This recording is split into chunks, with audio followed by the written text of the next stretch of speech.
بسم اللہ الرحمن الرحیم۔ السلام علیکم ورحمۃ اللہ وبرکاتہ۔ بالآخر وہ وجوہات بھی سامنے آتی جا رہی ہیں جن کی وجہ سے رجب طیب اردگان کو خفیہ سازش کے تحت راستے سے ہٹانے کی کوششیں کی جا رہی ہیں۔ رجب طیب اردگان جنہوں نے 2 سال پہلے اعلان کیا تھا کہ وہ خلافت عثمانیہ کے نئے ورژن پر غور کر رہے ہیں، وہ خلافت عثمانیہ جو مسلمانوں کی آنکھوں کا تارا ہوتا تھا، جس کے چھتری تلے مسلم امہ متحد ہو کر دشمنان اسلام کی آنکھوں میں کھٹکا کرتی تھی، رجب طیب اردگان نے اسرائیل کی آنکھوں میں آنکھیں ڈال کر جس طرح فلسطینیوں کا دفاع کیا، اس سے عالمی سطح پر یہ چیما گوئیاں ہو رہی تھیں کہ رجب طیب اردگان اس راستے پر چل پڑے ہیں جس کی منزل خلافت عثمانیہ کے نئے ورژن اور نئے بیانیہ کے تحت مسلم امہ کا اتحاد ہے۔ گزشتہ دنوں نیوزی لینڈ کے اندوہناک واقعہ میں جس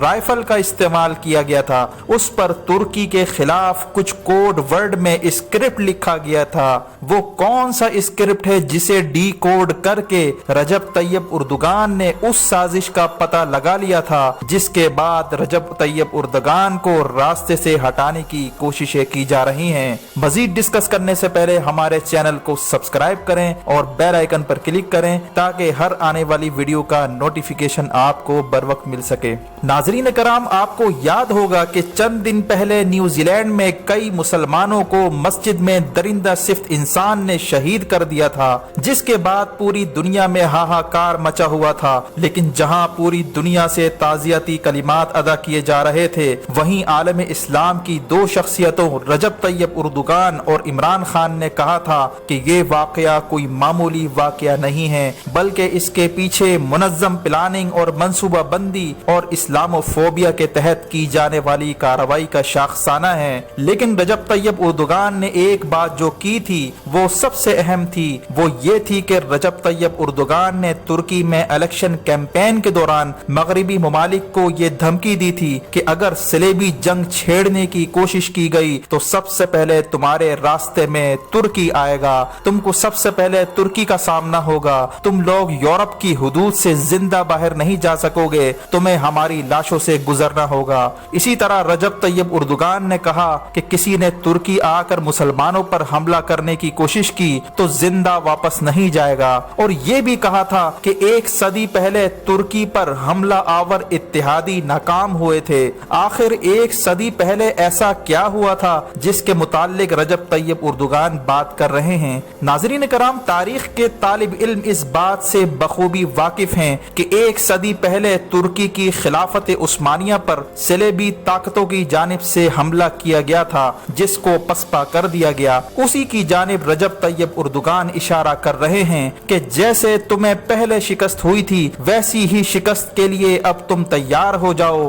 اسی طرح ترکی میں جلسے سے خطاب کرتے ہوئے ترک صدر نے کہا تھا کہ جیسے تمہارے باپ دادا زندہ آئے تھے لیکن وہ واپس تابوت میں گئے، آج بھی کوئی جارحیت ہوئی تو تاریخ اپنے آپ کو دہرائے گی۔ ہم نے چوڑیاں نہیں پہن رکھی، ایسا سبق سکھائیں گے جو عمر بھر یاد رکھا جائے گا۔ یہ دھمکی بظاہر اتنی سنگین ترین دھمکی تھی جس پر صلیبی طاقتوں کو سانپ سونگھ گیا تھا اور اہل کفر کی صفوں میں تلاطم برپا ہو چکا تھا کہ آخر رجب طیب اردگان وقت سے پہلے وہ سازش سمجھ چکا تھا جو آنے والے دنوں میں صلیبی طاقتوں نے مسلمانوں کے خلاف تیار کر رکھی تھی۔ رجب طیب اردگان نے یہ بھی کہا کہ ہمیں معلوم ہے کہ صلیبی طاقتیں مسلمانوں کو ختم کرنے کے لیے عالمی جنگ کی منصوبہ بندی کر رہی ہیں اور ہم اس سے باخبر ہیں، اور پھر اگلے جملے میں یہ بھی ذکر کیا کہ ہم خلافت عثمانیہ کے نئے دور میں داخل ہونے والے ہیں۔ یہی وجہ ہے کہ رجب طیب اردگان کی اس دھمکی کے بعد دجالی قوتیں سر جوڑ کر بیٹھ گئیں کہ یہ گیم تو الٹنے جا رہی ہے۔ اگر رجب طیب اردگان 2025 تک ترکی پر حکومت کر گیا تو تو خلافت عثمانیہ کی واپسی کو کوئی نہیں روک سکتا۔ خلافت عثمانیہ واپس آ جائے گی، جس کے نتیجے میں خلافت عثمانیہ کے اس نئے ورژن کے تحت امت مسلمہ کی اکثریت پہلے ہی اس کال کا انتظار کر رہی ہے کہ جیسے ہی مسلم امہ کو یہ خبر پہنچے گی کہ ترکی میں خلافت آ چکی ہے تو امت مسلمہ نے آؤ دیکھا نہ تاؤ، جوک در جوک خلافت کی چھتری تلے جمع ہو جانا ہے، اور پھر صلیبی طاقتوں کی یہ سازش ناکام و نامراد ہو جائے گی۔ پھر ڈونلڈ ٹرمپ کا اسرائیلی وزیر اعظم کو فون جاتا ہے، پھر پوری یورپی یونین کی طرف سے میسیجز آتے ہیں کہ کسی طرح رجب طیب اردگان کو نکال باہر کرو، یہ بندہ مسلمانوں کے عروج اور نشاط ثانیہ کی علامت بنتا جا رہا ہے۔ چونکہ فتح اللہ گولن کی بغاوت ناکام ہو چکی تھی، جو رجب طیب اردگان کا تختہ الٹنے کے لیے آج سے 2 سال پہلے یہ سازش تیار کی گئی تھی، جس کو یورپ کی مکمل حمایت اور تائید بھی حاصل تھی۔ لیکن جب یورپ کی رجب طیب اردگان کے خلاف سازشیں ناکام ہوئیں، اس کے بعد فیصلہ کر لیا گیا کہ اب بغاوت نہیں کروانی بلکہ ترکی ہی میں رہ کر اپوزیشن پارٹیوں کو سپورٹ کیا جائے گا، اور اس کے لیے ضروری ہے کہ ترکی کی معیشت کو اتنا کمزور کر دیا جائے تاکہ رجب طیب اردگان کی حمایت میں واضح کمی آ جائے۔ اس مقصد کے لیے امریکہ نے ترکی کی مصنوعات پر پابندی لگا کر اس کی معیشت کو نقصان پہنچایا، یہاں تک کہ ترکی کی معیشت اتنی زوال پذیر ہو چکی کہ رجب طیب اردگان کی حمایت میں کمی آنے لگی۔ ترکی کی اپوزیشن کو موقع مل گیا کہ وہ ترکی کی گرتی ہوئی معیشت کو بنیاد بنا کر اردگان کی حکومت کو تنقید کا نشانہ بنائے اور پھر بھرپور پروپیگنڈا کرے۔ اور پھر دوسرا پلان یہ بھی تیار کیا گیا تھا کہ اگر بالفرض رجب طیب اردگان کی حمایت میں کمی نہ آئے تو الیکشن میں دھاندلی کر کے اردگان کی پارٹی کو ہرانے کی کوشش کی جائے گی۔ یہی وجہ ہے کہ دشمنوں کی پوری کوشش تھی کہ اسٹریٹجک لحاظ سے اہم شہر انقرہ اور استنبول کو اردگان کے ہاتھ سے چھینا جائے گا، اور اطلاعات کے مطابق وہاں پر بڑے پیمانے پر دھاندلیاں کی گئی ہیں تاکہ اردگان کے امیدوار کو وہاں پر ہروایا جا سکے، جس کے بعد اردگان نے اعلان کیا کہ وہ اس وقت تک نتائج تسلیم نہیں کریں گے جب تک کہ دھاندلی کی تحقیقات نہیں ہو جاتی۔ یہ وہ چیز ہے جس کی وجہ سے دشمن کے تن بدن میں آگ لگ گئی، کیونکہ الیکشن میں بڑے پیمانے پر دھاندلیاں ریکارڈ ہوئی ہیں۔ اگر غیر جانبدارانہ تحقیقات ہو جاتی ہیں تو صلیبی طاقتوں کا منہ کالا ہو جائے گا۔ اس تمام صورتحال میں پاکستان نے ترکی کو پیغام بھجوایا ہے کہ ترکی کے خلاف سازش کی صورت میں پاکستان خاموش نہیں بیٹھے گا، پاکستان ترکی کے شانہ بشانہ کھڑا رہے گا۔ اسی طرح امریکہ نے ترکی کو دھمکی دی ہے کہ اس نے اگر روس سے S-400 ڈیفنس میزائل سسٹم خریدا تو اس کو F-35 طیاروں کی سپلائی روک دی جائے گی۔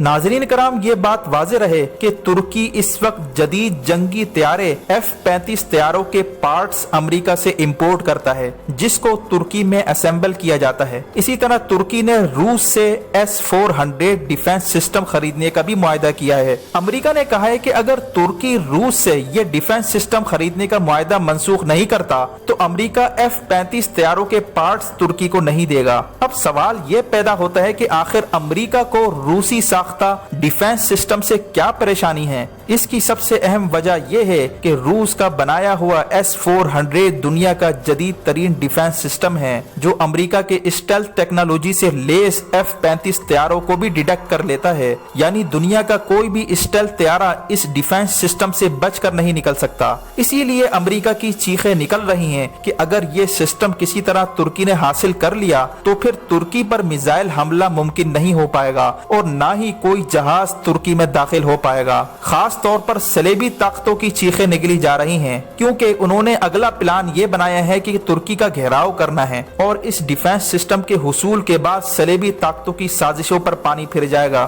اسی طرح پاکستان کے سابق سفیر اور اسٹریٹجک امور کے ماہر آصف درانی نے یہ بیان دیا ہے کہ پاکستان JF-17 کو اپ گریڈ کر رہا ہے، جسے 5th جنریشن یا پھر بلاک 3 کہا جاتا ہے، اور یہ بلاک 3 والا